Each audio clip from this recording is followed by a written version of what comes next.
Hello दोस्तों, आज हम बीपीएससी एडीओ में पूछे गए जनरल स्टडी के बारे में हम चर्चा करेंगे, जिसमें हम सभी 100 प्रश्न को एक साथ कवर करेंगे। जिसको यह वीडियो अच्छा लगे ज़रूर लाइक एंड सब्सक्राइब कीजिएगा। तो हम शुरू करते हैं पहला क्वेश्चन से। इसमें पहला क्वेश्चन दिया हुआ है, कर्क रेखा का विचार करते हुए। कर्क कहता है, कर्क रेखा पर विचार करते हुए निम्न में कौन सा लौह इस्पात इस्पात जो है संयंत्र है। इसका हम देखें तो अगर इसका डायग्राम बनाएं तो बीच में कर्क रेखा पड़ता है। क्या पड़ता है? कर्क रेखा। कर्क रेखा पड़ता है। कर्क रेखा के ऊपर में मात्र एक ही है जो बोकारो है। क्या है? बोकारो। मात्र एक है जो बोकारो ऊपर में है। बोकारो ऊपर में है, बाकी बोकारो सिर्फ क्या है? ऊपर में है। और राउरकेला, भिलाई, जमशेदपुर तीनों कर्क रेखा के नीचे है। तीनों क्या है? नीचे है। सिर्फ यहाँ बोकारो है। सिर्फ यहाँ क्या है? बोकारो। बोकारो, इसलिए आंसर इसका क्या आ जाएगा? बोकारो आंसर होगा। एक नंबर। हम दूसरा क्वेश्चन पे जाते हैं। दूसरा क्वेश्चन है, निम्नलिखित पर एक को ए और अन्य दूसरे को कारण बी के चिन्हित कीजिए। तो इसका आंसर हो जाएगा, दूसरा का आंसर हम मान लेते हैं। दूसरा का आंसर क्या हो जाएगा? दूसरा का मानसून। मानसून वन संरक्षण कहे जाते हैं। मानसून वन संरक्षण किया जाते हैं, ये सही है। और दूसरा, वे सारे भारत में प्राकृतिक आवरण बनाते हैं। वे सारे क्या है? भारत में प्राकृतिक आवरण बनाते हैं। तो इसका हम आंसर दे सकते हैं कि दोनों सही है। इनमें से दोनों सही है और इसका सही कारण का व्याख्या भी कर रहा है। इसका सही कारण का व्याख्या भी कर रहा है। अब हम तीसरा क्वेश्चन पे जाते हैं। तीसरा नंबर तीसरा है उस सूची तीसरा नंबर का आंसर है, तीसरा है सूची 1 को सूची 2 से सम्मिलित कीजिए। सूची 1 को सूची 2 से सम्मिलित कीजिए। तो अगर हम तीसरा पे जाते हैं तो तीसरा का आंसर हो जाएगा, पहला आंसर। तो इसका आंसर हम क्या मान, विशिष्ट सूकर कटक। विशिष्ट सूकर कटक। विशिष्ट सूकर कटक। विशिष्ट सूकर कटक दिखाई नहीं दे रहा है, थोड़ा इसको हम जूम कर लेते हैं। तो क्या कहता है? विशिष्ट सूकर कटक। इसका विशिष्ट सूकर कटक का आंसर एक का 3 से हम मिलाते हैं। विशिष्ट सूकर कटक किससे है? हिमाद्री से। किससे है? हिमाद्री से है। और हिमाद्री और हिमाचल के मध्य है। हिमाद्री और हिमाचल के मध्य। हिमाद्री और हिमाचल के मध्य है। तो क्या है? विशिष्ट शूटर कटर किससे है? हिमाचल और हिमाद्री के मध्य है। दूसरा बी का एक हो जाएगा, समतल सतह संरचनात्मक घाटी। किसका आंसर है? हिमानी हो जाएगा। इसका हिमाद्री। इसका आंसर हिमाद्री हो जाएगा। अब तीसरा सी का जो है 4 होगा। सी का क्या जाएगा? 4। सी का 4 हो जाएगा। चौड़ी अभिनति। चौड़ी अभिनति। चौड़ी अभिनति हिमाचल क्या लगेगा? हिमाचल और शिवालिक के मध्य। हिमाचल और शिवालिक के मध्य। और चौथा है हिस्पर हिमनद। हिस्पर हिमनद किसका आ जाएगा? हिस्पर डी का हो जाएगा। डी का 2 हो जाएगा। डी का 2 हो जाएगा। लघु हिमालय। तो हम इसके आंसर हम मार सकते हैं। इसका आंसर इस सब किस में मिल रहा है? तो इसमें सी में मिल रहा है। किसमें मिल रहा है? इसका सी में सभी आंसर मिल रहा है। खैर ये तो भारी है, लेकिन जानने वाला बना ही लेंगे। और चौथा नंबर का आंसर, निम्नलिखित में चौथा का क्वेश्चन क्या है? निम्नलिखित में कौन सा राज्य लगभग समान आकृति है? तो हम इसमें मान सकते हैं उत्तराखंड। हिमाचल तो होगा नहीं। और छत्तीसगढ़ उड़ीसा तो होगा नहीं, क्योंकि छत्तीसगढ़ लंबा है और उड़ीसा थोड़ा चौकोर टाइप का है। तो इसका हम बिहार और झारखंड ही मान सकते हैं, क्योंकि लगभग में बराबर है। इसलिए हम इसका आंसर बिहार और झारखंड दे सकते हैं। तो अगला क्वेश्चन 4 और 5। अगला क्वेश्चन क्या आ जाएगा? अगला क्वेश्चन 5 हो जाएगा। अगला 5वां क्वेश्चन इसमें कहा गया, निम्नलिखित में कौन सा कथन सही नहीं है? निम्नलिखित में कौन सा कथन सही नहीं है? तो 5 का हम देख सकते हैं, सतपुरा पश्चिम से पूरब की ओर फैली है। सही है। सतपुरा पश्चिम से पूरब की ओर फैली है। इसका भारत के मध्य भारत में सतपुरा को महादेव श्रेणी के रूप में जाना जाता है। सही है। भारत के मध्य भाग में सतपुरा को महादेव की पहाड़ी के नाम से जाना जाता है। ये भी सही है। तीसरा में जाते हैं, सतपुरा प्रायद्वीप पठार की उत्तरी सीमा। सतपुरा जो है सतपुरा प्रायद्वीप की उत्तरी सीमा। ये भी सही है। चौथा है, सतपुरा श्रेणी विंध्य श्रेणी से लंबा है। यही एक गलत है। ये लंबा नहीं है। अगर हम भारत का डायग्राम बनाते हैं, भारत का डायग्राम में मान लेते हैं, तो यहाँ पे मान लेते हैं ऊपर वाला क्या आ जाएगा? विंध्य पर्वत। क्या आ जाएगा? ऊपर वाला विंध्य पर्वत हो जाएगा। नीचे वाला क्या आ जाएगा? नीचे वाला हो जाएगा सतपुरा की पहाड़ी। तो विंध्य पर्वत का जो लंबाई है, विंध्य पर्वत का, यह लगभग 1200, यानी मान लेते हैं 1200 के आसपास। इसका कितना है? 1200 के आसपास है। विंध्य पर्वत की जो हम मान लेते हैं, इसका लंबाई 1200 मीटर है। और नीचे का मान लेते हैं यह 900 मीटर है। 900 किलोमीटर। कितना किलोमीटर है? 900 किलोमीटर है। नीचे का 900 किलोमीटर है और ऊपर का 1200 है। तो इससे पता चल जाता है कि सतपुरा श्रेणी जो है छोटा है और विंध्य श्रेणी जो है, विंध्य श्रेणी अधिक लंबा है। इसीलिए क्या जाएगा? चौथा नंबर गलत। तो हम इसमें आंसर क्या मान सकते हैं? इसका आंसर डी मान सकते हैं। इसका आंसर क्या मान सकते हैं? इसका आंसर डी मान सकते हैं। इसका आंसर डी हो जाएगा। ठीक। अब हम छठा पे जाते हैं। छठा क्वेश्चन है, थार के रेगिस्तान में मरुस्थल क्या है? थार के रेगिस्तान में थार के रेगिस्तान में मरुस्थल ये क्या है? तो 6 नंबर का हम क्या दे सकते हैं? तो मरुस्थल में आप जानते ही हैं कि निम्न वर्षा होता है यहाँ पे और गतिशील रेत का क्षेत्र होता है। इसका आंसर क्या जाएगा? बी हो जाएगा। 6। अब 7 नंबर पे हम जाते हैं। 7 नंबर क्वेश्चन, निम्नलिखित सूची 1 को सूची 2 से मिलाइए। सूची 1 को सूची 2 से मिलाइए। तो आप सभी मिलाइए। तो महानंदा जो है सिक्किम, महानंदा जो है कहाँ से निकलती है? सिक्किम। लेकिन यहाँ पे सिक्किम नहीं देना चाहिए, यहाँ देना चाहिए मुख्य रूप से। यह कहाँ से निकलता है? दार्जिलिंग से। कहाँ से निकलता है? दार्जिलिंग से। मुख्य रूप से कहाँ से निकलता है? दार्जिलिंग से निकलती है, जो कि दार्जिलिंग कहाँ पड़ता है? वेस्ट बंगाल में पड़ता है। लेकिन इसके आंसर के अनुसार इसमें तो कोई नहीं लिखा नहीं है, इसलिए हमें महानंदा कहाँ से निकलता है? सिक्किम से निकलता है। अगला है बागमती, जो शिवपुरी श्रेणी से निकलता है नेपाल से। बागमती कहाँ से निकलता है? बागमती शिवपुरी नेपाल से निकलती है। कमला जो है, कमला महाभारत श्रेणी से निकलती है। कमला कहाँ से निकलती है? कमला महाभारत श्रेणी से निकलती है। और घाघरा जो है नेपाल से। कहाँ से? नामफा नेपाल से। तो इसका आंसर क्या जाएगा? महानंदा का हो जाएगा सिक्किम, बागमती का शिवपुरी श्रेणी, कमला का हो जाएगा महाभारत श्रेणी और घाघरा का नामफा नेपाल। घाघरा क्या जाएगा? नामफा नेपाल। तो हम इसका आंसर क्या दे सकते हैं? इसका 1 नंबर आंसर हो जाएगा। क्या जाएगा? 1 नंबर। 1 का डी, 2 का ए, 3 का बी, 4 का सी। तो हम अगला क्वेश्चन पे जाते हैं। अगला question 9 number question, 8 number question है। 8 नंबर पे हम 8 नंबर क्वेश्चन पे जाते हैं। 8 नंबर का क्या कह रहा है, बिहार में कितने जिले में मुख्यालय का नाम उसके जिले के नाम के समान है, नाम के समान है। मतलब इसमें कहना चाहता है कि कितने जिले हैं जो नाम के समान है। मान लेते हैं एग्जाम्पल में पटना जिला भी पटना है और उसका मुख्यालय भी पटना ही है। तो हम इसमें जो है लगभग कुल 30 ऐसा जिला है जिसका जो है नाम और उसका नाम और जो मतलब जिला भी वही है, उसका मुख्यालय भी वहीं पे है। 8 ऐसा जिला है, टोटल 38 जिला होता है, जिसमें 8 ऐसा जिला है जिसका क्या है नाम अलग अलग है। तो हम 8 जिला का नाम बोल देते हैं। तो 8 जिला में हो जाएगा पश्चिम चंपारण जिसका मुख्यालय बेतिया है, पूर्वी चंपारण जिसका मुख्यालय मोतिहारी है, और सारण का मुख्यालय छपरा है, भोजपुर का मुख्यालय आरा है, रोहतास का मुख्यालय सासाराम है, कैमूर का मुख्यालय भभुआ है, वैशाली का मुख्यालय हाजीपुर है, और नालंदा का मुख्यालय बिहार शरीफ है। यह 8 ऐसा जिला है जिसका अलग अलग मुख्यालय है, लेकिन 30 ऐसा जिला है जिसका मुख्यालय एक ही है। तो हम अगला क्वेश्चन पे 9 नंबर पे जाते हैं। 9 नंबर क्या कर रहा है, झारखंड। 9 नंबर कहता है झारखंड के अलग होने के बाद बिहार की स्थिति क्या है, निम्न कथन पर विचार कीजिए। तो अब समझ ही रहे हैं बिहार की स्थिति क्या हो सकती है। तो हम इस पे क्वेश्चन पे थोड़ा देख लेते हैं। तो बिहार की स्थिति क्या है, तो इसमें है कि देशांतरीय विस्तार वही रहा है, देशांतरीय विस्तार सबका तो वही रहेगा, क्योंकि देशांतरीय विस्तार किधर सीधा इसको देशांतरीय विस्तार कहा जाता है। तो देशांतरीय विस्तार में तो कोई अंतर नहीं होगा, देशांतरीय विस्तार सबका वही है। अब अक्षांशीय विस्तार 2 डिग्री 30 मिनट के बराबर घटा, ये भी सही है, दोनों सही है, क्योंकि 2 डिग्री 30 मिनट के बराबर घटा है, क्योंकि 2 भागों में अक्षांशीय विस्तार 2 भागों में क्या हो गया है, नीचे आ गया है, नीचे झारखंड, ऊपर में यहाँ पे बिहार आ गया है। ठीक है, इसलिए 2 डिग्री 30 मिनट के बराबर का अंतर आ गया है। तीसरा नंबर देखते हैं कि अविभाजित बिहार 54% था, ये भी सही है, और अविभाजित बिहार 54% था, और झारखंड जो है थोड़ा छोटा है। तो इस तीनों इसका सही हो जाएगा। तो इसका आंसर क्या आ जाएगा, इनमें से सभी। तो इसका आंसर क्या आ जाएगा, इनमें से 9 का क्या आ जाएगा, इनमें से सभी। अब हम 10वां नंबर पर जाते हैं। 10 नंबर का आंसर क्या कहता है, निम्नलिखित में कौन दून घाटी के पश्चिम में, निम्नलिखित में कौन दून घाटी के पश्चिम में है। तो 10 नंबर में क्या कहता है, दून घाटी के पश्चिम में पिजोड़ी दून। तो इसमें पिजोड़ी दून क्या है, पश्चिम में। मान लेते हैं ये भारत है, मान लेते हैं यहाँ पे ये भारत है, ठीक, भारत है, और यहाँ पे क्या है, यहाँ पे भारत, और यहाँ देहरादून है, क्या है, देहरादून हो गया। यहाँ पे जो है, यहाँ पे पिजोड़ी दून है, कौन सा है, पिजोड़ी दून है यहाँ पे, और यह पाटली दून इधर है, और कोटला दून जो है यहाँ पे है, कोटला दून। तो ये दोनों पूरब में हो गया, ये दोनों क्या हो गया, पाटली दून और कोटला दून क्या है, पूरब में है, किधर है, पूरब में। इधर पूरब हो गया, इधर पूरब हो गया, इधर क्या गया, पश्चिम, इधर हो गया पश्चिम, इधर पश्चिम हो गया।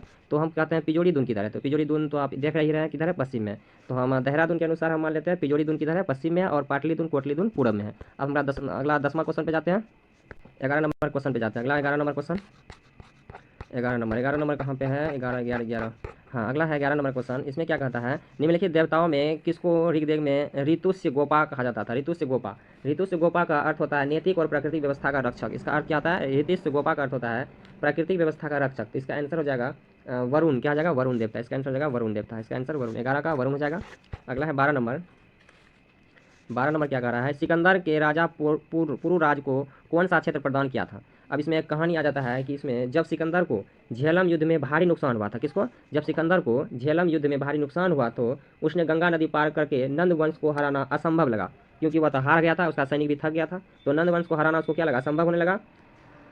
तो नंदवंश को हराना असंभव लगा, इसलिए जीता हुआ क्षेत्र फिर से पुरु को लौटा दिया। बोला कि अब हम उस पार जाएंगे ही नहीं, तो जीता हुआ क्षेत्र किसको लौटा दिया, पुरु को लौटा दिया। तो अब कौन सा जीता हुआ क्षेत्र था, तो झेलम एवं चिनाब के मध्य क्षेत्र। क्या जगह, झेलम और चिनाब के मध्य क्षेत्र।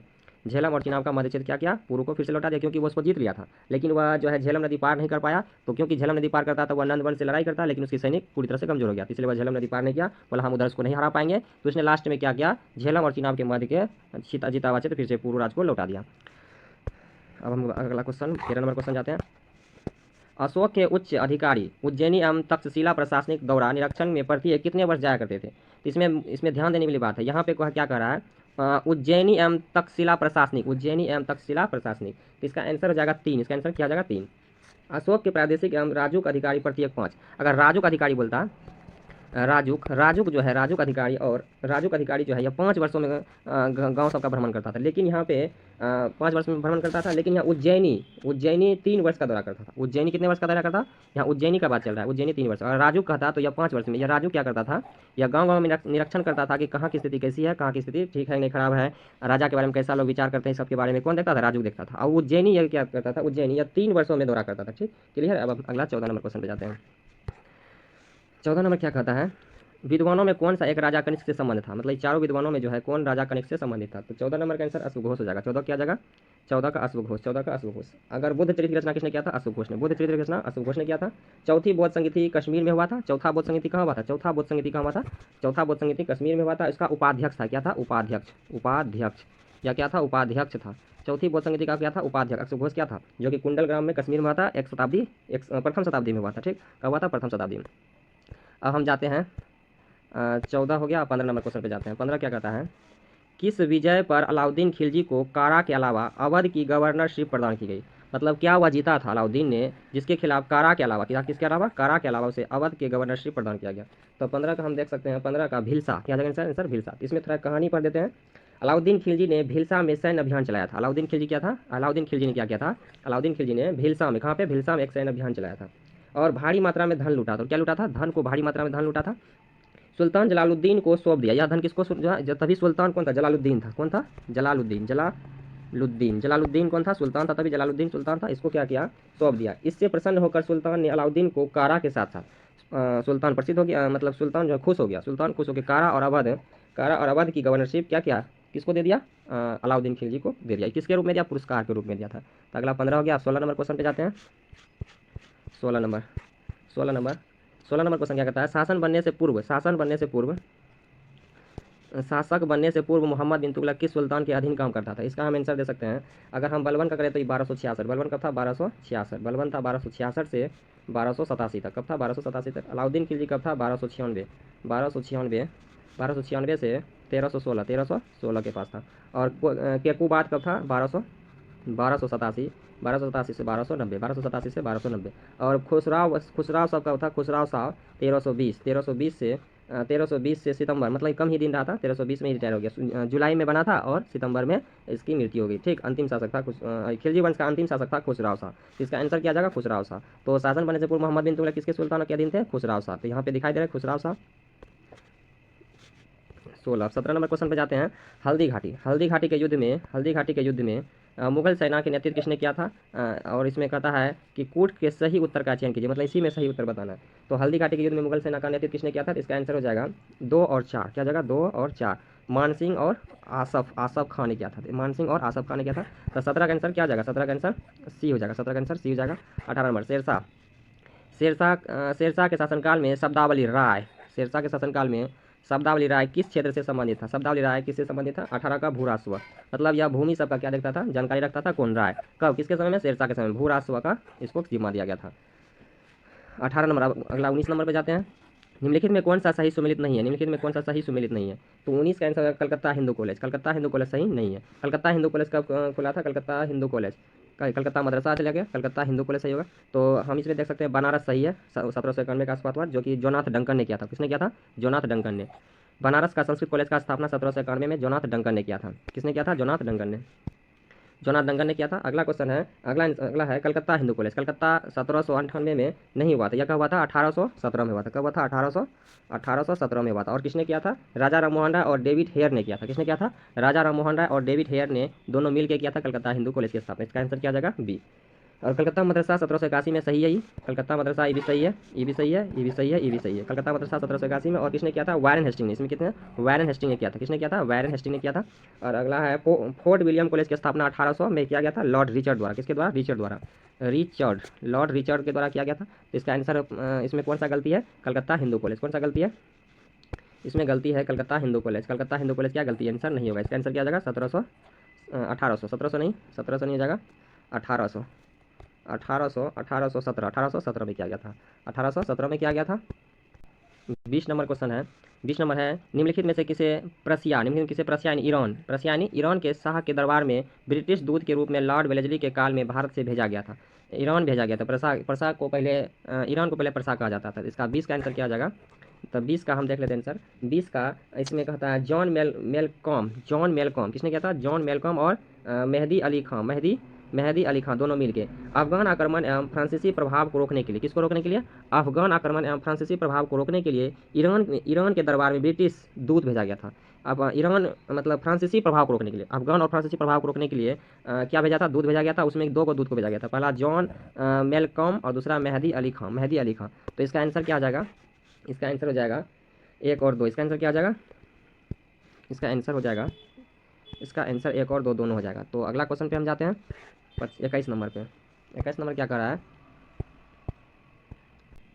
21 नंबर किसके अध्यक्षता में एक सिंचाई आयोग का गठन 1901 में किया गया था। सिंचाई आयोग का गठन, सोचिए 1901 में सिंचाई आयोग का गठन जो है किसकी अध्यक्षता में किया गया था। तो 21 का आंसर हो जाएगा 21 का बी हो जाएगा सर कॉलिन स्कॉट मॉनक्रिफ। 21। अगला क्वेश्चन 22 नंबर, 22 नंबर क्या कहता है, बिहार में स्थित बराबर की गुफा, कौन सी गुफा, बराबर की गुफा किस धर्म संप्रदाय के लिए संबंधित है, बराबर की गुफा। तो ये सबको आप सबको ही पता है, ये आजीवक संप्रदाय का था। बाद में इसमें जो है हिंदू और जैन को जोड़ा गया, बाद में किसको जोड़ा गया, बाद में बौद्ध और हिंदू को बाद में जोड़ा गया था। बौद्ध जैन हिंदू थोड़ा थोड़ा मात्रा में बाद में इसको एकत्रित किया, लेकिन सबसे पहले आजीवक संप्रदाय होगा। ठीक, 22। 23 नंबर क्वेश्चन क्या कहता है, निम्नलिखित शासकों में किसने अवंती को मगध साम्राज्य में विजय के पश्चात सम्मिलित कर लिया था, किसके मतलब किसने किया था। तो 23 आंसर का जगह 23 का शिशुनाग, क्या जगह आंसर शिशुनाग। अवंती को मगध साम्राज्य में विजय के पश्चात सम्मिलित कर लिया, अवंती को मगध साम्राज्य में विजय के पश्चात क्या किया गया, पश्चात सम्मिलित कर लिया गया। तो अगला 23, अगला 24 नंबर अब जाते हैं। 24 नंबर क्या कर रहा है, 1920 में बिहार प्रांतीय कांग्रेस सम्मेलन, 1920 में बिहार प्रांतीय कांग्रेस सम्मेलन किस संस्था पर आयोजित किया गया था। तो 24 का बी हो जाएगा भागलपुर। कहाँ पे किया गया था, भागलपुर में किया गया था। अध्यक्ष कौन था, डॉक्टर राजेंद्र प्रसाद। कौन था, राजेंद्र प्रसाद, राजेंद्र प्रसाद था, राजेंद्र प्रसाद था। और उसी समय 12वां अधिवेशन बिहार में चल रहा था, उसी समय 12वां अधिवेशन। अगला है, यह सम्मेलन जो है 12वां सम्मेलन था कांग्रेस के लिए, प्रांतीय कांग्रेस, कौन सा, प्रांतीय कांग्रेस के लिए था। यह मुख्य कांग्रेस नहीं, प्रांतीय कांग्रेस सिर्फ बिहार के लिए था, मुख्य तो पूरा भारत में था। अब अगला 25 नंबर पे जाते हैं। 25 नंबर, 1908 में मुजफ्फरपुर में किसकी हत्या का प्रयास किया गया था। तो हो जाएगा 25 का आंसर हो जाएगा मिस्टर किंग्सफोर्ड। तो मिस्टर किंग्सफोर्ड को 1908 में। तो इसमें एक दिलचस्प बात है कि 30 अप्रैल को, कब, 30 अप्रैल 1908, 30 अप्रैल 1908 को खुदीराम बोस और प्रफुल्ल चाकी, कौन कौन था, दो व्यक्ति था इसमें, खुदीराम बोस और प्रफुल्ल चाकी। यह दोनों मुजफ्फरपुर के भ्रष्ट जिलाधिकारी किंग्सफोर्ड पर बम फेंका, लेकिन यह बच गया। इसमें वकील मिस्टर कैनेडी की पत्नी और बच्चे की मृत्यु हो गई थी। ठीक, लेकिन यह किंग्सफोर्ड बच गया था। उसमें क्या हुआ था, एक कैनेडी था जो कि वकील था और उसकी पत्नी और बच्चे की मृत्यु हो गई थी। किंग्सफोर्ड बच गया था। फिर जाके इसको मुजफ्फरपुर में जब खुदीराम बोस और प्रफुल्ल चाकी को पहले तो अपने आप मार लिया प्रफुल्ल चाकी, लेकिन खुदीराम बोस नैनी रेलवे स्टेशन पर जाके रुक गया और वहाँ पर उसको पुलिस ने पकड़ लिया। फिर उसकी मुकदमा चली, उसके बाद उसको फांसी दे दिया गया था। तो 25 का हो गया आंसर, 25। अगला है 26 नंबर क्वेश्चन। 26 नंबर क्या कहता है कि दिसंबर 1883 में आयोजित इंडियन नेशनल कांग्रेस कॉन्फ्रेंस, 1883 में आयोजित इंडियन नेशनल कॉन्फ्रेंस के प्रथम अध्यक्ष कौन था। तो 26 नंबर का आंसर हो जाएगा आनंद मोहन बोस। कौन था, आनंद मोहन बोस। इसका आंसर बी हो जाएगा, आनंद मोहन बोस। अब 27 नंबर पे जाते हैं। 27 नंबर, अगर अच्छा लग रहा है तो लाइक जरूर कीजिएगा ताकि हमारे मोटिवेशन जगे। 27 नंबर क्या कर रहा है, किस भारतीय स्वतंत्रता सेनानी ने कहा था कि मेढक बहुत इंपॉर्टेंट क्वेश्चन है, मेढक के समान वर्ष में एक बार टकराने से हमें अपनी परिश्रम में कोई सफलता नहीं मिलेगी। मतलब मेढक जो साल भर में एक ही बार टकराता है, तो हम सबको भी है ना एक बार ही टकरा के नहीं रहना चाहिए, हम सबको हमेशा संघर्ष करते रहना चाहिए। किसने बोला था, ये करा है, मेढक के समान एक वर्ष में एक बार टकराने से हमें परिश्रम में कोई सफलता नहीं मिलेगी। तो 27 का आंसर क्या जाएगा, बाल गंगाधर तिलक। यह बात किसने कहा था, बाल गंगाधर तिलक ने बोला था। 28 नंबर क्वेश्चन क्या कर रहा है, किस वायसराय के काल को मिशंस तथा कमीशन के रूप में जाना जाता है। मिशंस और कमीशन के रूप में जाना जाता है। तो इसका आंसर हो जाएगा 28 का आंसर हो जाएगा करजन। करजन का समय कब से कब था, इसका था 1898 से 1900 शायद 1905 तक था। 1905 था क्योंकि करजन के समय में क्या हुआ था, बंगाल विभाजन हुआ था। ठीक, तो अगला क्वेश्चन 28 के बाद 29 नंबर का क्वेश्चन। 29 नंबर 29 नंबर में क्या कर रहा है कि 1916 में लखनऊ पैक्ट के संबंध में, किसके पैक्ट, लखनऊ पैक्ट के संबंध में निम्नलिखित कथनों पर विचार कीजिए। तो इसमें 29 नंबर का हम देख लेते हैं पूरा पढ़ करके। 29 नंबर क्या कहता है, कौन सा सम्मेलन, लखनऊ पैक्ट। तो इसमें क्या कहता है, पहला इसमें बात क्या कर रहा है, इसे गरम दल एवं नरम दल के पुनः मिलन के रूप में चिन्हित किया जाता है। सही है, लखनऊ पैक्ट में ही गरम दल और नरम दल मिला था। और बाल गंगाधर तिलक को जो कि 1907 में अलग कर दिया गया था सूरत विभाजन में, और उसको फिर उसको शामिल किया गया कब, 1916 में। ठीक है, पहला तो कथन सही है। अब दूसरे नंबर पर जाते हैं। लखनऊ अधिवेशन में बी.जी. तिलक एवं एनिबेसन का प्रभुत्व था। सही बात है, एनिबेसन ही तिलक को मिलाया था। अगला तीसरा नंबर क्या कहता है, संवैधानिक सुधार योजना है तो कांग्रेस एवं लीग में समझौता हुआ था। कांग्रेस लीग में भी समझौता हुआ था। चौथा नंबर क्या कहता है, चौथा नंबर फिरोज शाह मेहता इस सत्र में सम्मिलित नहीं। फिरोज शाह मेहता का मृत्यु हो गया था कब, 1915 में ही मृत्यु हो गया था। फिरोज शाह मेहता का कब मृत्यु हो गया था, 1915 में। क्योंकि फिरोज शाह मेहता ही ने क्या कहा था, 1907 में कहा था कि जब तक हम जिंदा हैं तब तक जो है हम बी.जी. तिलक यानी बाल गंगाधर तिलक को शामिल होने नहीं देंगे। जैसे मृत्यु हो गया फिरोज शाह मेहता का 1915 में, 1916 में जुट गया। ठीक, अब अगला इसका आंसर क्या जाएगा, इसका आंसर सी हो जाएगा। इसका आंसर क्या हो जाएगा, सी 1 2 3, क्योंकि चौथा गलत है, फिरोज शाह मेहता तो था नहीं, इसीलिए चौथा गलत है। 30 नंबर क्या कहता है, 1905 के किस महीना में बंगाल विभाजन की घोषणा किया गया था? बंगाल विभाजन की घोषणा कब किया गया था? जुलाई में। कब किया गया था? जुलाई में। तो इसका कर्जन ने 19 जुलाई, कर्जन ने किसने? कर्जन ने, कर्जन ने, कर्जन ने जुलाई, 19 जुलाई, कब? 19 जुलाई, 19 जुलाई, 19 जुलाई 1905 को, 19 जुलाई 1905 को क्या किया था? बंगाल विभाजन की घोषणा किया था। लेकिन लागू कब हुआ था? 16 तारीख को, 16 अक्टूबर, 16 अक्टूबर को क्या हुआ? 16 अक्टूबर 1905 को लागू हुआ था, 16 अक्टूबर 1905 को लागू हुआ था। ठीक, 16 अक्टूबर 1905 को लागू हुआ था। तो इसका आंसर क्या आ जाएगा? जुलाई। इसका आंसर हो जाएगा, इसका आंसर जुलाई हो जाएगा। ठीक, अगला क्वेश्चन हम जाते हैं 30, 30 के बाद 31 नंबर पे जाते हैं। 31 नंबर क्या कहते हैं? गदर पत्रिका, गदर पत्रिका का प्रथम अंक किस वर्ष प्रकाशित हुआ था? तो कि गदर पत्रिका का प्रथम अंक किस भाषा में प्रस्तावित हुआ था, मतलब प्रस्तुत किया गया, प्रकाशित किया गया था? तो 31 नंबर का आंसर हो जाएगा उर्दू। 31 का क्या आ जाएगा? उर्दू हो जाएगा। तो गदर पार्टी की स्थापना का बात करिए, स्थापना, स्थापना कब हुआ था? 1913 में, 1913 में हुआ था। और औपचारिक रूप से नवंबर 1913 में यार मतलब पूरी तरह से बन गया था। स्थान कहाँ था? America, San Francisco, America. कहाँ था? अमेरिका, यूएसए, यूएसए में स्थापना किया था। और उस कहाँ पे? यूएसए में, सैन फ्रांसिस्को में। संस्थापक कौन था? लाला हरदयाल और मोहन सिंह भाकना। गदर पत्रिका का प्रथम भाषा उर्दू था, लेकिन दूसरा भाषा, सेकेंड भाषा गुरुमुखी था। दूसरा, सेकेंड भाषा क्या था? सेकेंड, सेकेंड भाषा क्या रखा था? सेकेंड भाषा जो है गुरुमुखी रखा गया था। सेकेंड भाषा क्या था? गुरुमुखी। लेकिन फर्स्ट भाषा कौन था? फर्स्ट भाषा जो रखा गया था, फर्स्ट भाषा उर्दू रखा गया था। फर्स्ट भाषा उर्दू। इसका आंसर क्या आ जाएगा? उर्दू हो जाएगा। पहला नंबर का उर्दू हो जाएगा, और दूसरा अगर बोलता दूसरा भाषा गुरुमुखी। और 31 हम 32 नंबर क्वेश्चन पे जाते हैं। 32 नंबर क्या कहता है? वैंकूवर जाने हेतु, वैंकूवर जाने हेतु कामागाटा मारू जहाज को किसने किराए पर लिया था? वैंकूवर जाने हेतु मतलब वैंकूवर जाने के लिए कामागाटा मारू जहाज जो है किसने किसने किसने किराए पे लिया था? तो इसमें जो है गुरदीप सिंह ने लिया था। किससे लिया था? गुरदीप सिंह ने किराए पे लिया था। अब किराए पे किससे लिया था? किराए पे 1914 में। कब? 1900, गुरदीप सिंह ने 1914 में, सिंह ने, यह एक व्यवसायी था, भारतीय प्रवासियों को कनाडा ले जाने के लिए जापान समुद्री जहाज किससे लिया था? जापान से लिया था। किससे लिया था? जापान से, जापान से लिया था। और यह जहाज कहाँ लेके जाता? या जापान से जहाज लिया था, और यह जाता कहाँ पे? यह कनाडा जाने के लिए लिया था। ठीक, और कामागाटा मारू को किराए पर लिया था। ठीक, तो अगला क्वेश्चन है, इसका आंसर हो जाएगा 32, 32 नंबर का हो गया गुरदीप सिंह ने। 32 के बाद अगला है 33 नंबर। 33 नंबर, 33 नंबर क्या कहते हैं? 33, महात्मा गांधी दक्षिण अफ्रीका से भारत कब लौटे? महात्मा गांधी जो है, महात्मा गांधी दक्षिण अफ्रीका, महात्मा गांधी दक्षिण अफ्रीका से भारत लौटने पर उसकी आयु कितनी थी? तो 33 नंबर का आंसर हो जाएगा 45 वर्ष। कितना था? 45 वर्ष। क्योंकि 1915 में गया था, 1915 में गया था, और 1869 में आ गया था, इसी के आसपास लगभग। तो इसका आंसर 45 वर्ष। तो 33 हो गया। 33 के बाद 34 नंबर, 33 के बाद क्या है? 34 नंबर। निम्नलिखित में से किसकी मृत्यु असहयोग आंदोलन का प्रारंभ होने के दिन हुआ था? मतलब जिस दिन असहयोग आंदोलन शुरू हुआ था, जिस दिन शुरू हुआ था उसी दिन क्या हुआ था? किसकी मृत्यु हो गई थी? तो निम्नलिखित किसकी मृत्यु असहयोग आंदोलन प्रारंभ होने के दिन हुआ था? तो 34 नंबर का आंसर हो जाएगा बाल गंगाधर तिलक। क्या हो जाएगा? बाल गंगाधर तिलक। तो 1 अगस्त, शायद 1 अगस्त, 1 अगस्त को हुआ था। ठीक, 1 अगस्त को, 1 अगस्त असहयोग आंदोलन का, वो 1 अगस्त 1930, असहयोग आंदोलन 1 अगस्त 1920, 1 अगस्त 1920, 1 अगस्त 1920 को हुआ था। ठीक, अगला है 34, अगला 35 नंबर है। 1946 में किस तिथि को मुस्लिम लीग ने प्रत्यक्ष कार्यवाही दिवस मनाया था? तो 35 नंबर का आंसर हो जाएगा 16 अगस्त। कब मनाया था? 16 अगस्त। तो अगला क्वेश्चन 35 के बाद अगला क्वेश्चन है 36 नंबर। 35 के बाद अगला क्वेश्चन क्या है? 36 नंबर। 36 नंबर क्या कहता है, देख लेते हैं। 36, भारत के संविधान निम्नलिखित में से किस क्रम में रखा गया है? भारत के संविधान में निम्नलिखित किस क्रम में रखा गया है? तो 36 नंबर देख लेते हैं। तो इसका पहला है धार्मिक स्वतंत्रता का अधिकार। धार्मिक स्वतंत्रता का अधिकार या अनुच्छेद क्या है? 25, अनुच्छेद 25 से 28, 25 से 28 हो गया। सजाने के लिए कहता है क्रम में, मतलब अनुच्छेद 1, अनुच्छेद 2, अनुच्छेद इस तरह सजाना है। तो यह धार्मिक स्वतंत्रता का अधिकार जो है अनुच्छेद 25 से 28 में है। राज्य का नाम परिवर्तन, राज्य का नाम परिवर्तन किसमें कर सकते हैं? अनुच्छेद 3, अनुच्छेद 3 के तहत हम राज्य के नाम में परिवर्तन कर सकते हैं।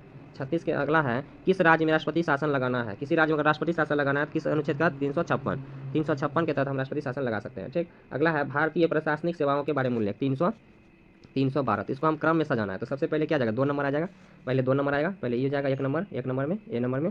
ठीक, पहले 1 नंबर में ये आ जाएगा। दूसरा इसमें क्या कहता है? दूसरा हो जाएगा धार्मिक, दूसरा धार्मिक वाला हो जाएगा, धार्मिक स्वतंत्रता का अधिकार। तीसरा क्या हो जाएगा? तीसरा हो जाएगा भारतीय प्रशासनिक सेवा में उल्लेखनीय। और चौथा क्या हो जाएगा? किस राज्य में राष्ट्रपति, मतलब लास्ट में हो जाएगा तीसरा वाला। तो लास्ट में तीसरा वाला बी नंबर से क्या हो जाएगा? बी, 2, फिर 1, फिर 4, फिर 3। इसको क्रम में सजाएंगे। तो अगला क्लियर हो गया। राज्य का नाम परिवर्तन, अनुच्छेद 3, धार्मिक स्वतंत्रता का अधिकार, अनुच्छेद 25 से 28। तीसरा नंबर भारतीय प्रशासनिक सेवाओं के बारे में उल्लेख, और लास्ट हो जाएगा किसी राज्य में राष्ट्रपति शासन लगाना। 36 के बाद अगला क्या जाएगा? 36, 36 के बाद 37 नंबर।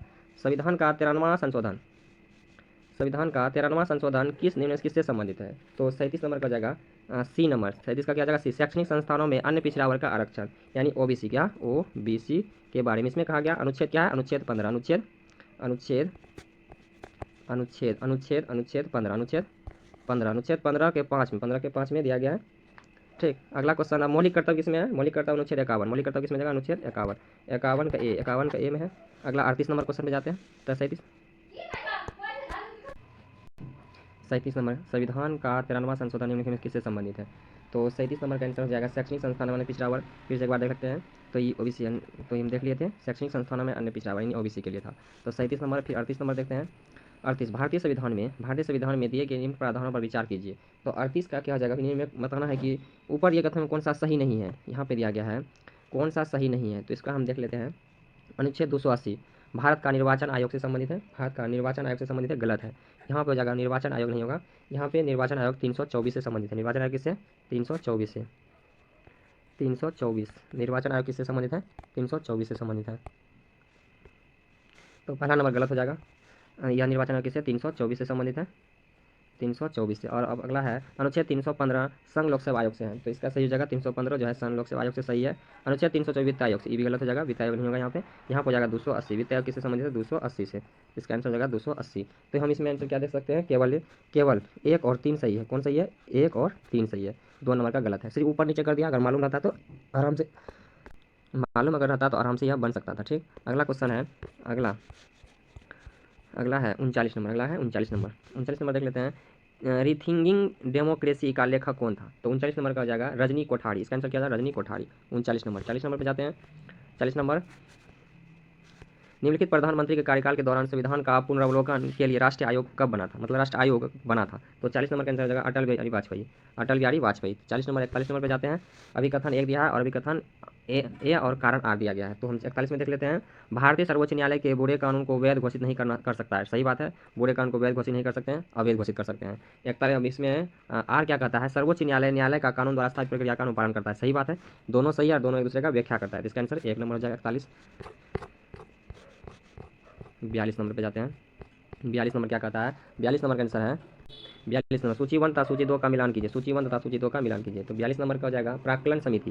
प्राक्कलन समिति का किससे होगा? 2 से। प्राक्कलन समिति 2 से। व्यय में किफ़ायत के लिए सुझाव। अब बी नंबर है लोक लेखा समिति। बी है लोक लेखा समिति। लोक लेखा समिति किससे संबंधित है? विनियोग लेखक की परीक्षा, विनियोग लेखा की समीक्षा से। तीसरा है अधीनस्थ विधायन, अधीनस्थ विधायन। इसका आंसर तीसरा से इसी से मिल जाएगा। अगला है इसमें चौथा सार्वजनिक उपक्रम से संबंधित। इसका आंसर 4 का यही हो जाएगा, सार्वजनिक क्षेत्र के उपक्रम के कार्य करने की समीक्षा। तो 42 नंबर का सही आंसर बी हो जाएगा। आंसर क्या हो जाएगा? बी नंबर हो जाएगा। आंसर बी नंबर हो जाएगा, जिसमें 1 का 2, बी का 1, सी का 3, डी का 4। 42 के बाद 43 नंबर क्या कहता है? फिर से अभी कथन आ गया। 43 नंबर में कहता है भारतीय संविधान के अनुच्छेद 312 अनुसार राज्यसभा राष्ट्र हित में नवीन अखिल भारतीय सेवा सृजित कर सकती है। तो हाँ, कर सकती है, सही है। अगला है राज्यसभा राष्ट्र हित को प्रशस्त ढंग से परिभाषित करता है, ये भी सही है। लेकिन दोनों सही है, लेकिन इसमें देखो, इसमें क्या कर रहे हैं? इसमें भारतीय संविधान के अनुच्छेद 312 के अनुसार राज्यसभा के राष्ट्रीय हित में नवीन अखिल भारतीय सेवा का सृजन कर सकता है। और ये इसका मतलब दोनों सही है, लेकिन एक दूसरे का व्याख्या नहीं कर रहा है। ये अलग बात कर रहा है, ये अलग बात कर रहा है, लेकिन एक दूसरे की व्याख्या नहीं कर रहा है। तो इसमें हम कर सकते हैं, इसका आंसर बी हो जाएगा। 43 नंबर। 44 नंबर पर जाते हैं। 44 नंबर क्या कहता है? मोदी सरकार के संदर्भ में कथनों पर विचार कीजिए। 44 नंबर क्या कहता है? मोदी सरकार के कथनों पर। तो इसमें क्या स्वच्छ व्यापी स्वच्छता अभियान के तहत स्वच्छ भारत अभियान 2 अक्टूबर 2014 को शुरू किया गया था। सही है। भारतीय सशस्त्र बलों के लिए अग्निपथ योजना 2022 में। सही है, अग्निपथ योजना जो कि 4 साल के लिए शुरू किया गया था। जो मतलब अगर कोई व्यक्ति इसमें कोई छात्र अगर पास कर जाता है तो वह अग्निपथ योजना के तहत तो उसको 4 वर्ष का नौकरी दिया जाता था। 4 वर्ष के बाद उसको रिटायर करके फिर उसको कुछ पैसा दिया जाता है, कुछ मुद्रा दिया जाता है, जो कि आगे वो अपना काम कर सके। अगला है तीसरा में, इसमें कहता है सूक्ष्म और लघु। इसमें कहता है सूक्ष्म और लघु उद्यमी रियायतों और ऋण प्रदान करने के लिए प्रधानमंत्री मुद्रा योजना 2015 शुरू किया गया था। ये भी सही है, यानी इसमें तीनों सही है। इसमें क्या है? तीनों सही है। तो इसमें हम तीनों सही कर सकते हैं। 45 नंबर क्या कहता है? 45 number 45 number 45 number 45 number panchayat में अनुसूचित जाति और अनुसूचित जनजाति के आरक्षण के प्रावधान किस अनुच्छेद में दिया गया है? तो 45 का हो जाएगा डी, 243 का डी। 243 ए क्या कहता है? ग्राम सभा की शक्ति एवं कार्य से संबंधित। इसमें ग्राम सभा की शक्ति के बारे में कहा गया है। 243 ए में ग्राम सभा की शक्ति। 243 बी में क्या क्या है? प्रत्येक राज्य में पंचायतों के गठन से संबंधित है। 243 सी क्या है? पंचायत की संरचना एवं चुनाव के तरीके से संबंधित है। और 243 क्या आ जाएगा? पंचायत में अनुसूचित जाति अनुसूचित जनजाति आरक्षण का प्रावधान से संबंधित है। तो इसका आंसर क्या आ जाएगा? D number. ये किससे संबंधित है? 243 डी अनुसूचित जाति एवं अनुसूचित जनजाति यानी एससी और एसटी से संबंधित है। किससे? एससी और एसटी से संबंधित है। ठीक, अगला क्वेश्चन 46 नंबर पे जाते हैं। 46 नंबर, जनवरी 2015 में निम्न में से कौन सा एक नीति आयोग का प्रथम सीईओ नियुक्त किया गया था 2015 में? तो 46 का आंसर हो जाएगा श्री सिंधु श्री खुल्लर। 45 के बाद हम 46 नंबर पे जाते हैं। 46 नंबर क्वेश्चन पे जाते हैं। 46 नंबर 47 नंबर, 45 यानी 46 हो गया, 47 नंबर क्वेश्चन आंसर 47।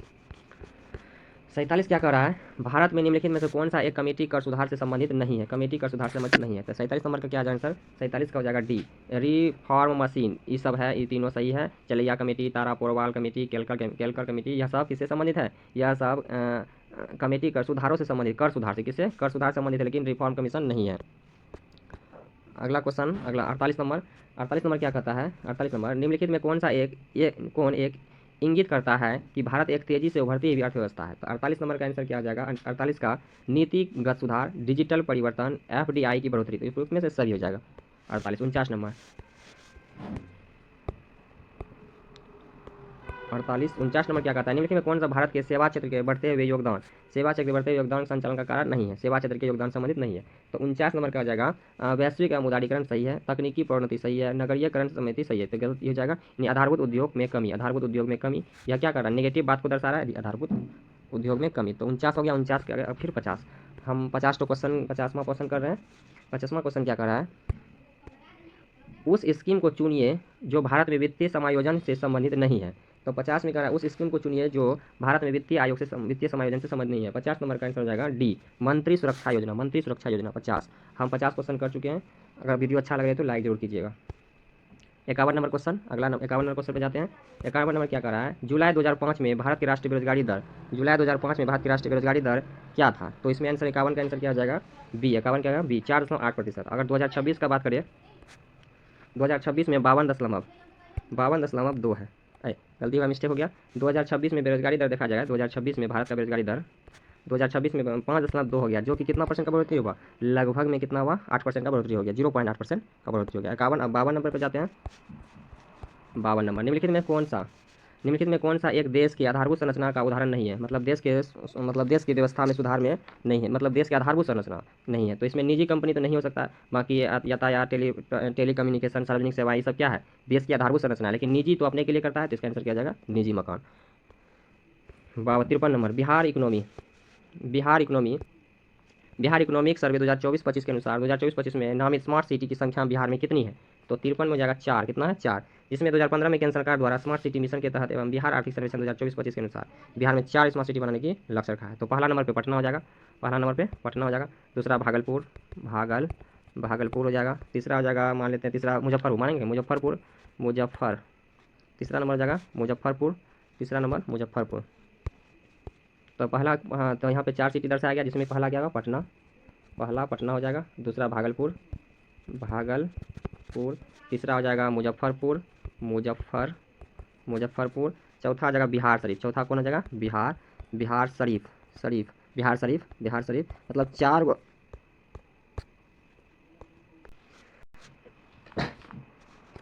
मतलब 4 स्मार्ट सिटी तैयार बनाएगा, ठीक, बिहार में सिर्फ 4 यूनिवर्सिटी, ठीक। भारत का आगे है 54 नंबर, क्वेश्चन क्या कहता है, जनगणना 2011 के अनुसार बिहार में प्रति वर्ग किलोमीटर जनसंख्या घनत्व क्या है। 54 नंबर का आंसर जाएगा 1106। अगर हम भारत का बात करें तो भारत में है 382, भारत में 382 है किलोमीटर स्क्वायर। और अगर हम बिहार में जिला की बात करें तो जिला में सबसे अधिक जनसंख्या कहाँ है, तो शिवहर में, कहाँ पे है, शिवहर में सबसे अधिक जनसंख्या घनत्व कितना है 1882, कितना है 1882 है, ठीक, 1882 है। और सबसे कम घनत्व कहाँ है, कैमूर में, सबसे कम घनत्व कहाँ है, सबसे कम घनत्व कैमूर में, जो कि 488 है, कितना है 488 मात्र। तो सबसे अधिक शिवहर, सबसे कम कैमूर जिला हो जाएगा। और भारत का कितना है 382, और बिहार का कितना है 1106 किलोमीटर प्रति वर्ग किलोमीटर जनसंख्या घनत्व है। 54, अगला 55 नंबर पे देखते हैं। 55 नंबर, बिहार में मुख्य फसल क्या है। 55 नंबर हम देख सकते हैं ए नंबर चावल, गेहूँ, मक्का, उपजता भी है अधिक मात्रा में चावल, गेहूँ, मक्का मुख्य फसलें हैं या 55। 56 नंबर पे जाते हैं। 56 नंबर, बिहार के बाहरी जीवों का अध्ययन को क्या कहते हैं, पृथ्वी के बाहरी जीवन के अध्ययन को क्या कहते हैं। तो 56 नंबर का आंसर हो जाएगा जीनो बायोलॉजी। इसको हम जूलॉजी को हम क्या बोलेंगे, जंतु अध्ययन। इसमें क्या आ जाएगा जंतु अध्ययन हो जाएगा। और इसमें बायोकेमिस्ट्री में जीवित जीवों के भीतर होने वाली रासायनिक क्रिया, इसमें जाएगा शरीर के अंदर रासायनिक क्रिया, ठीक है। जीनो बायोलॉजी क्या है, पृथ्वी के बाहर के अध्ययन को, जिसको हम एक्सो बायोलॉजी भी कहते हैं। इसको हम क्या कहते हैं, एक्सो बायोलॉजी, इसको हम क्या कहते हैं, एक्सो बायोलॉजी भी कहते हैं। इसको क्या कहते हैं, एक्सो बायोलॉजी कहते हैं। 56 हो गया। 56 के आगे आप जाते हैं। 56 के बाद क्या है 57, 56 के बाद क्या है 57 नंबर क्वेश्चन पे जाते हैं। 57 नंबर क्वेश्चन, नए नामित एग्रियोडोंटोसारस हेल्स बाई पेत्रा का जीवाश्म कहाँ मिला है? तो 57 नंबर का हम मिस्र देते हैं, इसका आंसर मिस्र हो जाएगा 57 नंबर। 58 नंबर क्या कहता है, ईट शुड हैव बीन यू पुस्तक किसने लिखा है? ईट शुड हैव बीन यू पुस्तक किसने लिखा है? 58 का क्या हो जाएगा, एंड्रिया मारा, एंड्रिया मारा ने लिखा है 58। 59 नंबर, 59 नंबर क्या कहता है, 59 नंबर मुद्राओं के बारे में सही विकल्प क्या है? 59, कुवैती दिनार मजबूत मुद्रा है, सही है, कुवैती दिनार मजबूत मुद्रा है। ब्रिटेन में यूरो प्रयुक्त होता है, गलत है, ब्रिटेन में यूरो प्रयुक्त नहीं होता है, ठीक। पाउंड प्रयोग होता है ब्रिटेन में। जीबीपी जिब्राल्टर पाउंड का कोड है, गलत है, जीबीपी नहीं है। तो चौथा क्या जाएगा, स्विस बैंक का कोड CHF है, सही है। तो ब्रिटेन में यूरो प्रयुक्त नहीं होता है, यहाँ क्या होता है, पाउंड, पाउंड युक्त होता है। और यहाँ पे GBC मतलब जिब्राल्टर पाउंड का कोड क्या है, GBP है, क्या है, GBP ब्रिटेन का है, जिब्राल्टर पाउंड का GIP है, GIP है, ठीक। रहता तो सही, इसमें 2 तो 1 और 4 सही है, क्या है, 1 और 4, 1 और 4 कहाँ पे, 1 और 4 सी नंबर पे, 1 और 4 सी नंबर पे है।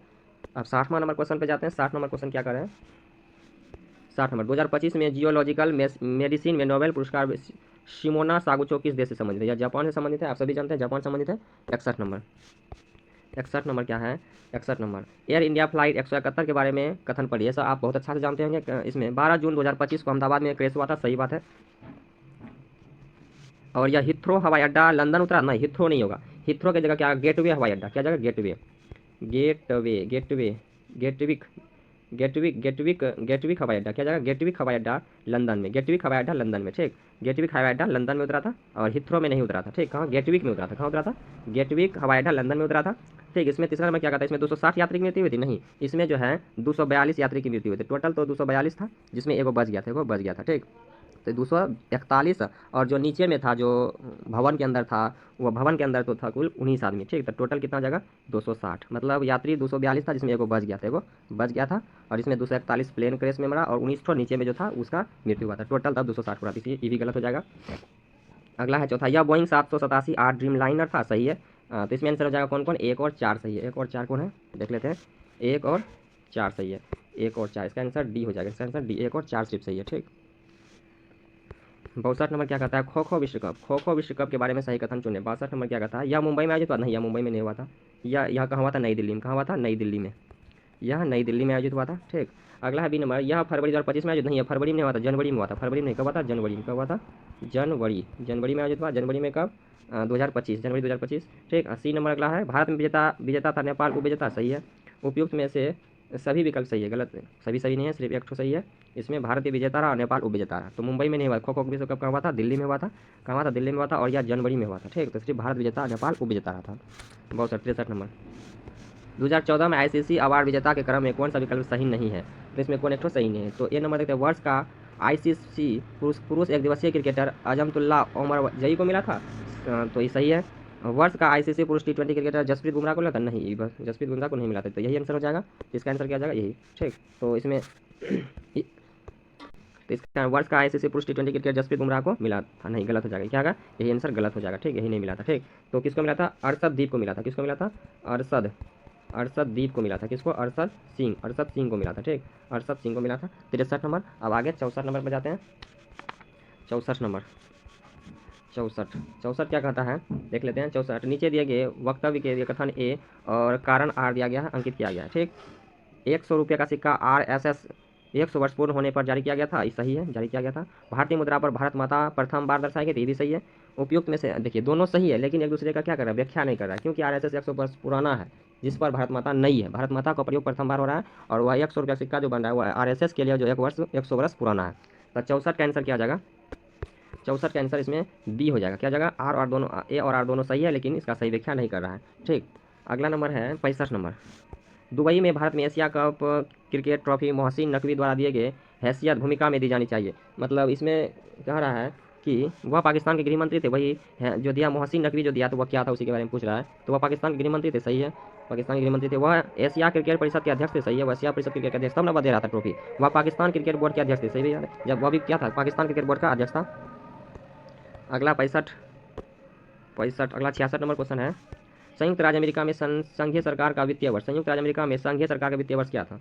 तो 66 का हो जाएगा 1 अक्टूबर से 30 सितंबर तक, 1 अक्टूबर से 30 सितंबर तक था 66।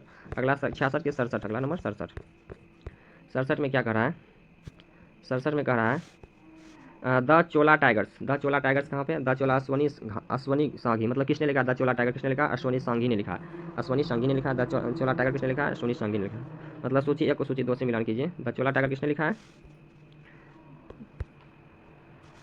द चोला टाइगर अश्वनी संघी ने लिखा है। और इल्यूमिनेटेड द इल्यूमिनेटेड किसने लिखा है? आनंदी घोष ने। द इल्यूमिनेटेड किसने लिखा? आनंदी घोष ने। ट्यूबवेल हाउस किसने लिखा है? अभिषेक चौधरी ने लिखा है। और मदर मेरी कम्स टू मी किसने लिखा है? अरुंधति राय ने। किसने लिखा है? अरुंधति राय ने। तो इसका आंसर क्या आ जाएगा? 1 का 4 नंबर। किसमें 1 का 4 है? 2 ठो में 4 है तो इसको एलिमिनेट, इस दोनों को हटा देंगे। 4। अब अगला है द इल्यूमिनेटेड किसने लिखा है? अरुंधति घोष ने। तो बी का 3 हो जाएगा। बी का 3 किसमें है? बी का 3। तो आंसर सी हो जाएगा। ठीक, अगला क्वेश्चन है 68 नंबर। राष्ट्रीय फिल्म पुरस्कार 2025 में श्रेष्ठ अभिनेता का पुरस्कार किसे मिला है? राष्ट्रीय फिल्म पुरस्कार 2025 में श्रेष्ठ अभिनेता, तो 68 नंबर का श्रेष्ठ अभिनेता कौन था? विक्रांत मेसी था। कौन था? विक्रांत मेसी। राष्ट्रीय फिल्म पुरस्कार 2025 श्रेष्ठ अभिनेता विक्रांत मेसी। 68। 69 नंबर क्या कहता है? CRISPR का तकनीक है। 68 नंबर हो जाएगा जीन एडिटिंग है। क्या है? Gene editing. 68। 69 नंबर 70 नंबर पे जाते हैं। 70 नंबर रसायन शास्त्र में 2025 का नोबेल पुरस्कार प्राप्त करने वाले वैज्ञानिक किन देशों में है? ठीक, 70 नंबर का हो जाएगा। तो इसमें जापान हो जाएगा। Japan, Australia, America. रसायन शास्त्र 2025 का नोबेल पुरस्कार प्राप्त करने वाला वैज्ञानिक किस देश में है? जापान, ऑस्ट्रेलिया और अमेरिका। ठीक, 70 नंबर। 71 नंबर पे जाते हैं। 71 नंबर क्वेश्चन। 71 नंबर क्या कहता है? एम द्रव्यमान का एक वस्तु मुक्त रूप से गिर रही है। एम द्रव्यमान का एक वस्तु मुक्त रूप से, एम द्रव्यमान का एक वस्तु है जो कि मुक्त वस्तु है जो मुक्त रूप से गिर रही है, और उसका त्वरण स्थिर है। त्वरण भी क्या? स्थिर है। तो वस्तु की वेग समान रूप से बढ़ेगी। वस्तु का वेग समान रूप से बढ़ेगी। सही है। वस्तु का त्वरण उसके द्रव्यमान पर निर्भर करता है? नहीं, वस्तु का त्वरण उसके द्रव्यमान पर निर्भर नहीं करता है। जब वस्तु मुक्त रूप से गिरती है तो त्वरण ये द्रव्यमान पर निर्भर नहीं करता है। त्वरण स्थिर होने पर वेग हमेशा बढ़ते रहता है। ठीक, द्रव्यमान पर निर्भर नहीं करता है। इसका आंसर केवल 1 हो जाएगा। केवल 1। जब भी वस्तु क्या है? जब वस्तु मुक्त रूप से गिरती है द्रव्यमान पर निर्भर नहीं करता है। ठीक, अगला 72 नंबर पर जाते हैं।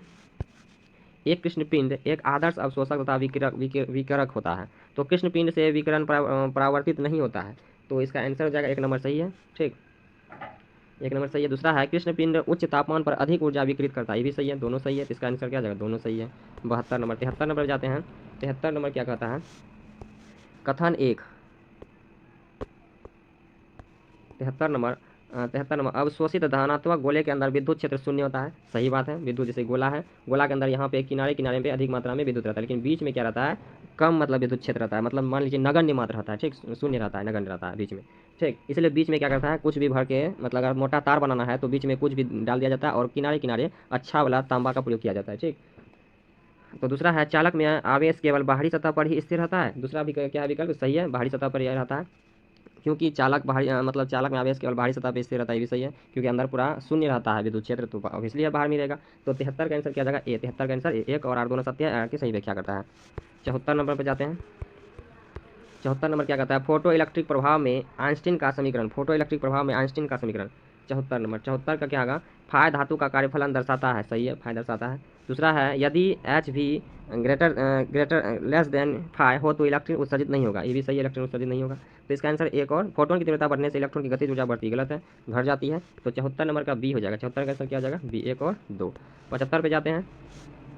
75 नंबर क्या कहता है? यदि विद्युत चुम्बकीय तरंग निर्वात में संचरित होती है तो 75 का आंसर 1 हो जाएगा। 75 का आंसर 1। विद्युत एवं चुम्बकीय क्षेत्र एक दूसरे के लंबवत दोलन करती है। सही है। विद्युत चुम्बकीय तरंग को माध्यम की आवश्यकता होती है। गलत, विद्युत चुम्बकीय तरंग को माध्यम की आवश्यकता नहीं होती है। तीसरा, विद्युत चुम्बकीय तरंग ऊर्जा और संवेग वहन करती है। सही है, तीसरा सही है। तो इसका आंसर हो जाएगा सी। इसका आंसर क्या हो जाएगा? सी।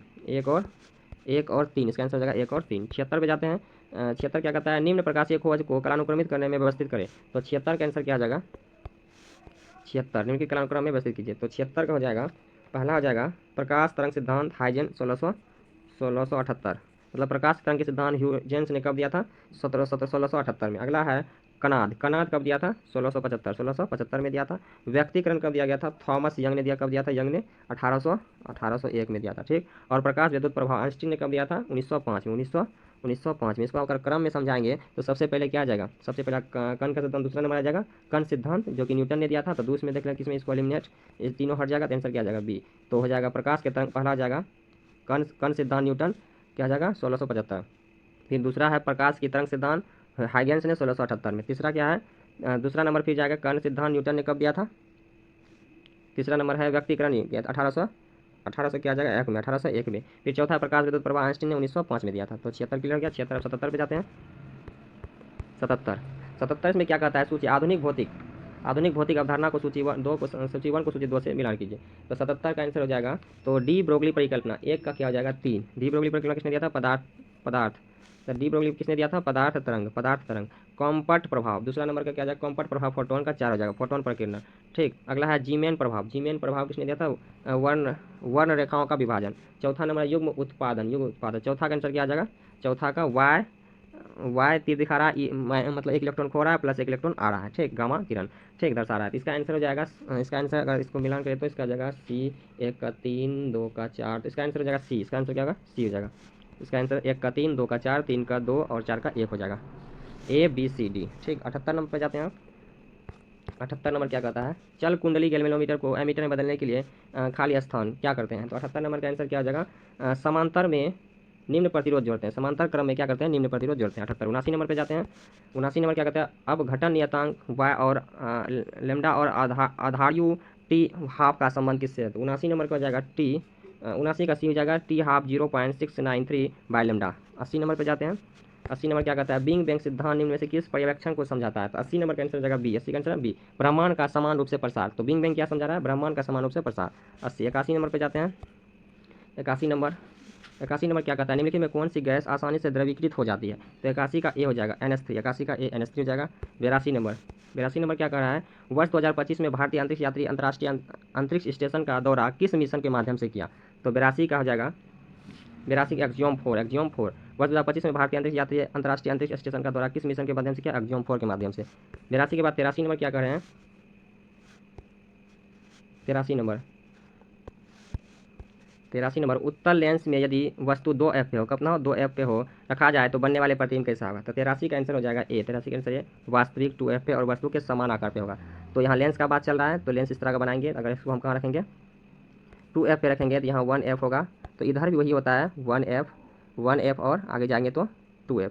तो समान वहीं पे बनता है। ठीक, दोनों वहीं पे बनता है। ठीक, तो अगला आंसर इसका आंसर वास्तविक 2F पर और वस्तु के समान आकार का। ठीक, अगर 83 अब 84 नंबर पर जाते हैं। निम्नलिखित कथन पर विचार कीजिए। ट्रोपोस्फीयर में लगभग सभी मौसम संबंधित घटनाएं होती है। ट्रोपोस्फीयर यानी 6 मंडल, क्या इसको बोलते हैं? 6 मंडल। 6 मंडल में सभी घटनाएं होती है। सही है, पहला सही है। दूसरा है स्ट्रेटोस्फीयर अधिकांश बादलों से मुक्त और इसमें ओजोन परत होता है। ये भी सही है। समताप मंडल ये भी सही है। अगला है मौसमी मेसोस्फीयर पृथ्वी की रक्षा करता है क्योंकि यह उल्कापिंड को जलाती है। यानी मध्य मंडल क्या है? मध्य मंडल। तो इसमें तीनों सही है। क्या है? तीनों सही है। तो पहला आ गया ट्रोपोस्फीयर यानी 6 मंडल, स्ट्रेटोस्फीयर यानी समताप मंडल, मेसोस्फीयर यानी मध्य मंडल। तो इसमें तीनों सही है। तो तीनों सही है तो क्या आंसर है? तीनों सही है तो 1 2 3। अगला क्वेश्चन है 85 नंबर। अगला क्वेश्चन कितना है? 85 नंबर क्वेश्चन क्या कर रहे हैं? 85 नंबर में देख लेते हैं। सूची 1 को सूची 2 से मिलान कीजिए। सूची 1 को पीढ़ी और इधर या उपग्रह प्रक्षेपण यान श्रृंखला। तो प्रथम पीढ़ी की क्या जगह? SLV 3। प्रथम पीढ़ी क्या जगह? SLV। प्रथम पीढ़ी क्या SLV हो जाएगा। द्वितीय पीढ़ी में क्या जाएगा? ASLV। द्वितीय पीढ़ी में ए, मतलब प्रथम था तो सिर्फ SLV था और द्वितीय पीढ़ी आया तो ए जुड़ गया SLV। तीसरा पीढ़ी क्या हो जाएगा? तीसरा पीढ़ी जाएगा PSLV। तीसरा पीढ़ी PSLV। चौथा पीढ़ी क्या है? GSLV। अभी GSLV चलाया जाता है। अभी जो है क्या चलाया जाता है? GSLV। इसमें जो प्रथम हो जाएगा PSLV, द्वितीय पीढ़ी हो जाएगा ASLV, तृतीय पीढ़ी हो जाएगा PSLV, चौथा पीढ़ी हो जाएगा GSLV। इसका आंसर ए नंबर हो जाएगा। तो अगला है 86 नंबर क्वेश्चन पे जाते हैं। कोशिका की आत्महत्या के थैली किसे कहते हैं? बहुत बार चर्चा में आया, बहुत बार क्वेश्चन पूछा भी है, ये सबको मालूम ही होगा। तो इसका 86 का आंसर हो जाएगा लाइसोसोम। क्या जाएगा 86 का? लाइसोसोम। 86 क्या जाएगा? लाइसोसोम। 86 का लाइसोसोम हो जाएगा, लाइसोसोम 86। अगला 87 नंबर पर जाते हैं।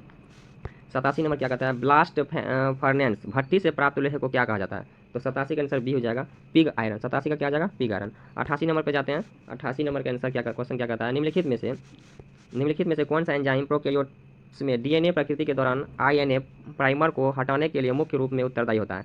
तो 88 का आंसर ए हो जाएगा, DNA पॉलीमराइज। 88 के बाद अब 89 पे जाते हैं।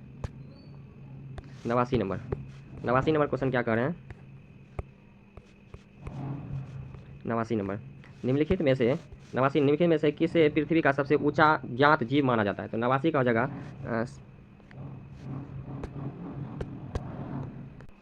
निम्नलिखित में से किसे पृथ्वी का सबसे ऊंचा ज्ञात जीव माना जाता है? तो 89 का बी हो जाएगा, सिकोया वृक्ष कहा जाता है। 89 का बी हो जाएगा, सिकोया वृक्ष। 89 के बाद 90 नंबर क्वेश्चन है। विस्फोटक बीज फली को बहुत तेज वेग से बीज छोड़ती है और उन्हें लंबी दूरी तक भेजती है। निम्नलिखित में से किस में देखी जाती है? तो 90 नंबर का आंसर होगा इम्पेतियंस में यह देखी जाती है। 91 नंबर क्वेश्चन क्या कर रहा है? 91 नंबर क्वेश्चन, पौधे भारत में औपनिवेशिक ब्रिटिश शासन से भी जुड़े और भारतीय धरती पर हुए कुछ विद्रोह से भी जुड़े, वह विकल्प चुने जो किसी महान स्वतंत्रता सेनानी से भी जुड़े हो। इसका आंसर 91 नंबर का आंसर हो जाएगा बी हो जाएगा, indigofera tinctoria. Indigofera tinctoria 91 number. 92 number पर जाते हैं। 92 नंबर का क्वेश्चन क्या कहते हैं? 92 नंबर, इस व्यक्ति को इस क्षेत्र में उसके महान योगदान के लिए भारतीय वनस्पति विज्ञान के जनक के रूप में जाना जाता है।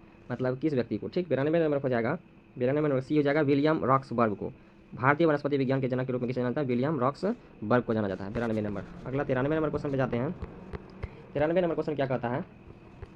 उपयुक्त 93 नंबर क्वेश्चन है, उपयुक्त पोषक माध्यम प्रदान करके कोशिका में से संपूर्ण जीव निर्माण की घटना को क्या कहते हैं? तो 93 का बी हो जाएगा, 93 बी टोटीपोटेंसी। टोटीपोटेंसी कहते हैं, मतलब पोषक माध्यम प्रदान करके कोशिका के संपूर्ण जीव का निर्माण की घटना क्या कहते हैं? टोटीपोटेंसिस कहते हैं। 93 नंबर। 94 नंबर पर जाते हैं।